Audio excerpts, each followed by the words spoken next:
Well, hello there. A massive legal and constitutional showdown just came to a dramatic conclusion at the Supreme Court, and it's a huge win for the Trump administration's immigration crackdown. On Monday, the Supreme Court, in a 6-3 decision, gave the green light for federal immigration agents to resume their controversial roving patrols in Los Angeles. Now let's talk about what that means.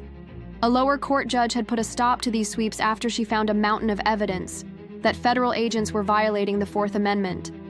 Her order specifically barred agents from stopping people based on things like their race, if they spoke Spanish, or if they were hanging out at places like a car wash or a Home Depot parking lot.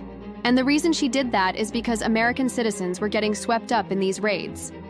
One of the people who sued was a man named Brian Gavidia. Born and raised in East LA, video showed armed agents pushing him against a fence, demanding to know what hospital he was born in, even as he pleaded, "I'm American, bro." Now, darling, that's a rather aggressive approach to law enforcement, isn't it? It's like asking someone for their astrological sign to prove they belong at the party. But the Supreme Court's conservative majority just wiped that lower court order away in an unsigned decision with no explanation. The 3 liberal justices were furious. Justice Sonia Sotomayor wrote a scathing dissent, calling it a grave misuse of the court's power and saying the government's actions amounted to seizing anyone who looks Latino, speaks Spanish, and appears to work a low-wage job.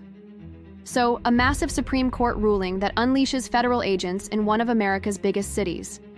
Is this a necessary tool for immigration enforcement, or a dangerous violation of everyone's constitutional rights? It's a very intense legal question. Let me know what you think.